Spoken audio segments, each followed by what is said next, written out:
Yang jahat lagi, ya sang jahat lagi. Coba bayangkan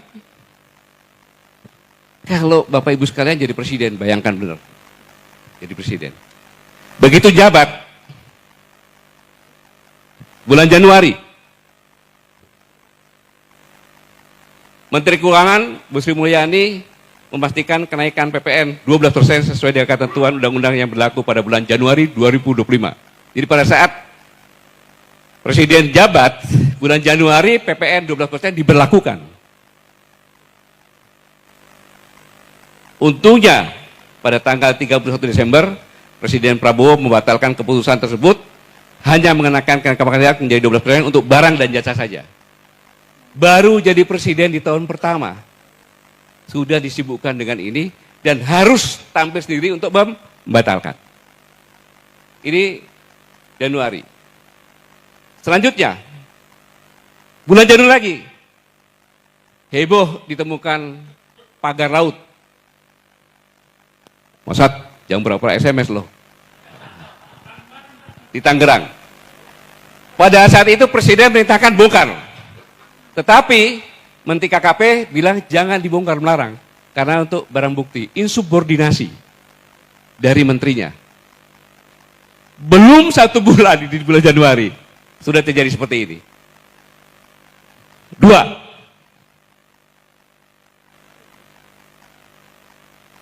Pada 1 Februari, Menteri Bahlil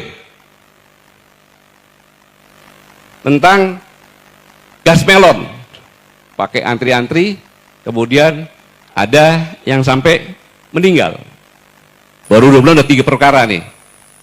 Dan kebijakan Bahlil dibatalkan oleh Presiden. Yang keberapa itu? 3 ya? Masih bulan Februari lagi. Heboh, bensin oplosan. Ini kalau terlambat diketahui, mesin-mesin motor masyarakat kecil itu rusak. Akhirnya berbondong-bondong isi bahan bakar di Shell. Sebelum saya lanjutkan, saya menduga ini adalah sabotase struktural. Disabotase yang dilakukan oleh struktural pemerintahan sendiri. Saya menduga itu. Boleh saya menduga seperti itu. Kalau dia panggil saya sebagai yang menyampaikan ini. Sabotase struktural yang dilakukan oleh pemerintah kepada Presiden. Hasilnya nanti saya kasih lihat hasilnya. Sampai Kejaksaan Agung menangkap beberapa dari Pertamina. Februari sudah, sekarang bulan Maret. Menpan RB mengumumkan penundaan pengangkatan calon pegawai negeri sipil dan PPK. Jadi ribut.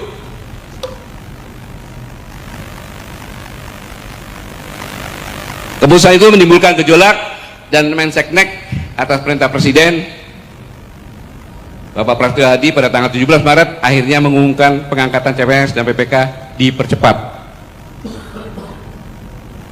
Baru 3 bulan di tahun yang baru sudah seperti itu. 6. PPATK melakukan pemblokiran rekening bank yang tidak aktif selama 3 bulan. Logika berpikirnya, tidak mungkin PPATK melakukan itu. Itu kan tidak terduga, karena PPATK adalah intelijen untuk keuangan. Dia tidak punya hak, hanya melaporkan. Harusnya sudah dipenjara ini orang ini. Presiden turun tangan lagi. 122 juta rekening diblokir. Heboh. Kalau seandainya tidak diatasi, bayangkan seandainya 122 juta ini antri di bank dan narik rekeningnya. Jatuh nggak Presiden? Jatuh Presiden. Ada contohnya negara seperti itu. Kemudian sudah diperintahkan untuk dibatalkan. Sudah batal? Belum. Pembangkangan lagi yang kedua. Kenapa? Bank harus orang sendiri yang membuka. timbullah maki-makian, presiden goblok, presiden bajingan, presiden kurang ajar dari luar negeri. Karena TKW mau berangkat dia buka rekening sini, jadi dia dikirim ke sini. Ketika mau pulang, beli tiket dari sini kan, nggak bisa. Bayangkan, saya harus menabung 3 tahun lagi supaya saya bisa pulang. Di mana-mana maki-maki muncul.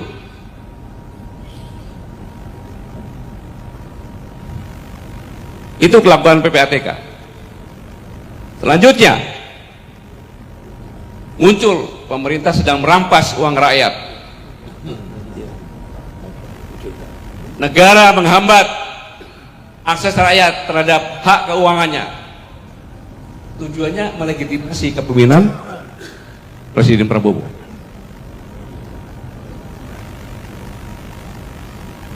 Kemudian April, sengaja bulan April nggak ada. Kenapa? April Mop. Sengaja dibuat nggak ada itu. Inilah desain. Nggak ada. Langsung ke bulan Juni,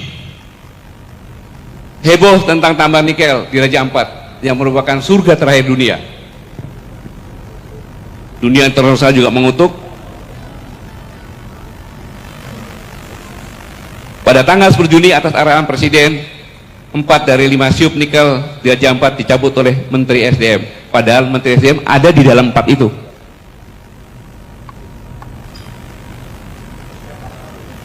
Ya.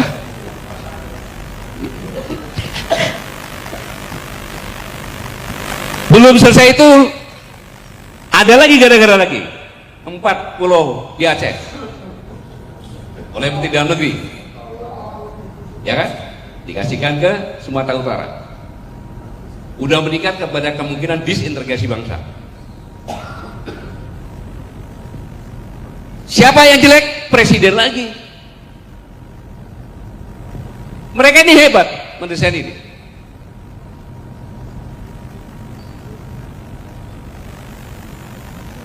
Selanjutnya bulan Juli, seorang pejabat di Kopdiki mengeluarkan wacana Beakol dibatasi hanya untuk mereka yang membeli paket internet premium. Tapi habis itu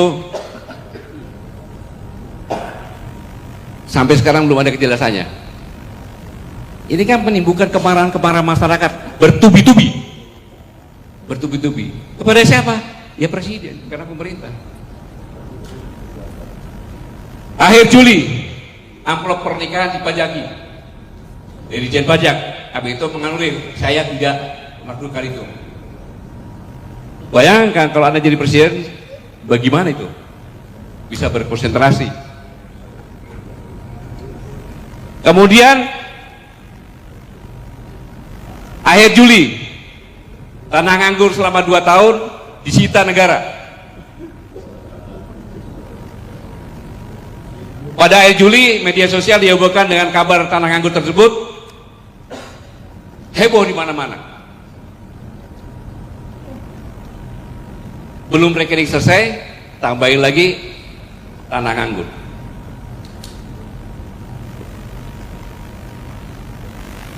Akhirnya muncul di media sosial, rekening nganggur 3 bulan diblokir, tanah nganggur selama 2 tahun disita negara. Kami nganggur bertahun-tahun, pemerintah tak peduli. Tapi muncul lagi, waspada, janda yang 2 tahun bisa disita oleh pemerintah. Muncul itu.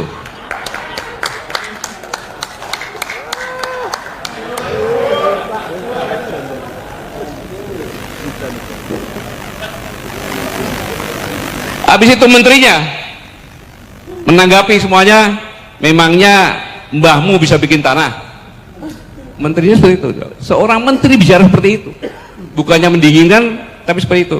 Untung belum ada pati itu. Dan akhirnya minta maaf. Keributan demi keributan itu masih terus berlanjut.